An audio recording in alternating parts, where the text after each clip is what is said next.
লোটে মাছের fish fry করছি। আমার কিছুটা করা হয়ে গেছে, এই যে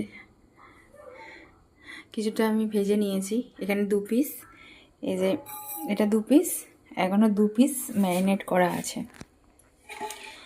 তো আমি এই 2 পিসও ভেজে নেব। তো আমি ভেবেছিলাম যে এটার ভিডিও করে দেখাবো, কিন্তু আমি দেখাতে ভুলে গেছি। তো আমার এখন মনে পড়লো, তাই আমি এখনই স্টার্ট করলাম ভিডিওটা। এটা আমি দুপুরবেলাতেই ম্যারিনেট করে রেখেছিলাম।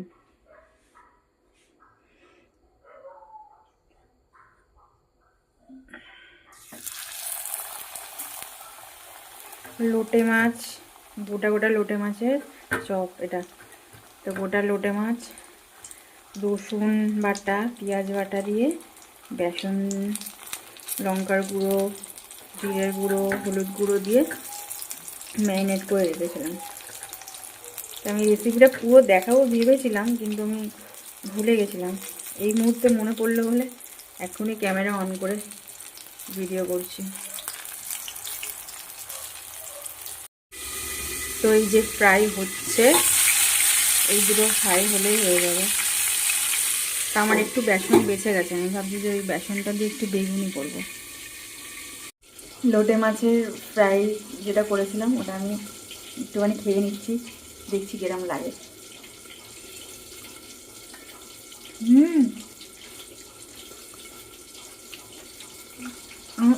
ওটা ফার্স্ট টাইম করছি, আমি ভাবিনি এত সুন্দর হবে।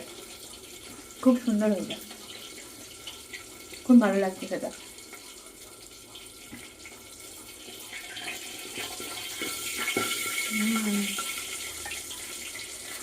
আমি পুরো খুশি হয়ে গেলাম এটা খেয়ে।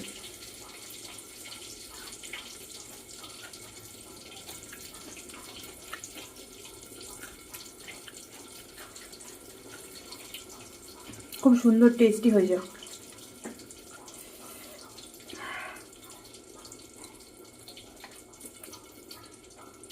আর সাথে পেঁয়াজ, লঙ্কাটা খাচ্ছি, কি সুন্দর, আমি পুরো খুশি। আর দুটো ভাজা হচ্ছে, ভেজে নিই, তারপর দেখাচ্ছি। লোটে মাছের চপটা করার পরে কড়াটা একটু কিরম পুড়ে পুড়ে গেছে, আর তেলটাও একটু কালো কালো হয়ে গেছে। ওর মধ্যেই বেগুনি ভাজছি, যা হয় হবে, আমি তো খাবো।